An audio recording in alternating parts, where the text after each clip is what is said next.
បាទសួស្តីបងប្អូនអរគ្នានៅក្នុងវីដេអូនេះដែរខ្ញុំសូមចែករំលែកកម្មវិធីពិសេសមួយគឺជាកម្មវិធីសម្រាប់ទាញយកវីដេអូពី YouTube Facebook និង TikTok បាទហើយកម្មវិធីនេះដែរគឺការប្រើប្រាស់គឺងាយស្រួលហើយនឹងល្បឿននៃការទាញយកវីដេអូគឺលឿនហើយពិសេសនោះគឺសុវត្ថិភាពព្រោះថាកម្មវិធីនេះគឺខ្ញុំធ្វើឡើងពិសេសសម្រាប់ចែករំលែកដល់បងប្អូនអរគ្នាបាទចឹងដើម្បីបានកម្មវិធីនេះបងប្អូនចូលមកកាន់ website របស់ខ្ញុំនៅខាងលើនេះមកបងប្អូនអាចវាតាមហ្នឹងឬមួយបងប្អូនអាចចុច link នៅក្រោមវីដេអូដែលនៅក្នុង YouTube នេះបានពេលបងប្អូនចូលមកដល់ក្នុង website នេះបងប្អូនមើលទៅ menu ខាងលើគឺដាក់ថា download ចឹងបងប្អូនចុចនៅលើ download ហ្នឹងមកបាទចឹងនេះកម្មវិធីហ្នឹងគឺនៅខាងលើនេះចឹងបងប្អូន click លើហ្នឹងមកបាទចឹងពេលចូលដល់នេះគឺខាងនេះគឺ file នៅខាងក្នុង folder zip របស់យើងនេះចាំបងប្អូនចុច download នៅខាងនេះដើម្បីបាន file zip របស់យើងចាំបងប្អូនចុចឡើងនឹងមកបាទចាំបងប្អូនចុច download ចឹងកន្លែងនេះពេលពេញបងប្អូនអាចចុច folder កន្លែងនេះបានបាទចឹងពេញហើយចាំបងប្អូនចុចបើកកន្លែងហ្នឹងមកហើយកន្លែងនេះបងប្អូនអាចខាតយកទៅទុកក្នុង drive D បងប្អូនឬទីតាំងណាដែលបងប្អូនចង់ទុកចឹងឥឡូវយើង download បានហើយយើងពលា file ហ្នឹងមកចឹងបងប្អូនអាចចុច mouse ស្ដាំហ្នឹងមកហើយសុំ option នេះមកបា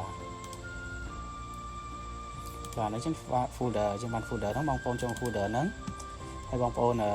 คลิกលើនឹងមួយមកហើយ mouse ស្ដាំបងប្អូនអាចចុចpin to start នេះបាន pin to start នេះបានពេលបងប្អូនចុច pin វាចឹងបងប្អូនចុចកន្លែង start នេះ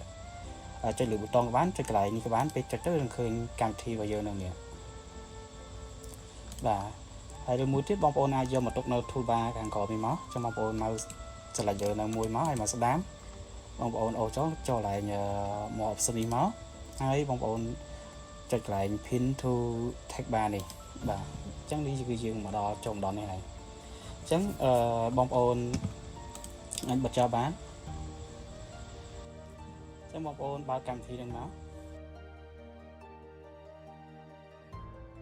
បាទមុនបងប្អូនអាចរើសទីតាំងដែលរក្សាទុកវីដេអូបានចឹងបងប្អូនចុចជ្រើសទីតាំងនេះមកចឹងបងប្អូនចង់ទុកទីតាំងណាក៏បានទីតាំង download វីដេអូខ្ញុំទុកនៅលើ desktop ខ្ញុំចុចលើ desktop មកចុច select folder ចឹងនឹងមានបង្កើតfolder download វីដេអូមួយហើយតមកបងប្អូនចូលមកកាន់YouTube បងប្អូនចង់ YouTube បងប្អូនចង់ download បទចម្រៀងមួយណាឧទាហរណ៍ឥឡូវខ្ញុំយកបាទខ្ញុំចង់បានបទចម្រៀងមួយនេះបងប្អូនចុចកន្លែងនេះមកចុចកន្លែង share នេះមកចូលកន្លែង share ហើយបងប្អូន copy link មកហើយចូលមកកម្មវិធីយើងគាត់បងប្អូន paste link ឡើងនេះបាទ paste link នេះបងប្អូនចុចចាប់ផ្ដើមទាញយក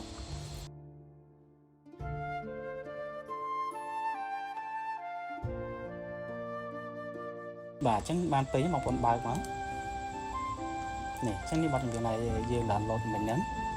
បាទបន្ទាប់មកបងប្អូនអាចចូលមកកាន់ Facebook ពេលឥឡូវខ្ញុំចង់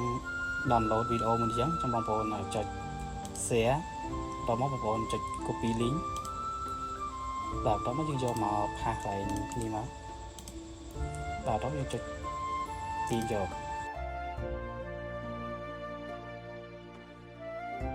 ចឹងក្នុងការទាញយកគឺវីដេអូគឺយើងទាញលឿនបាទអញ្ចឹងបងប្អូនអាចបើកមើល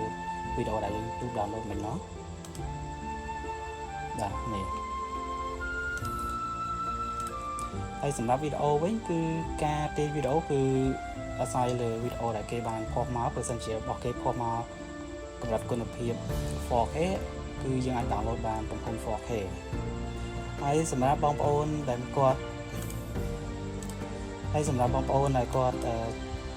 មានតម្រូវការចង់បង្កើតកម្មវិធីផ្សេងឬមានចំណុចឲ្យបងប្អូនអាចទាក់ទងមកខ្ញុំបានបាទខំចុចនៅត្រង់នេះមកបាទចឹងនៅក្នុងវីដេអូនេះគឺខ្ញុំមានតែប៉ុណ្្នឹងទេបាទសូមអរគុណច្រើន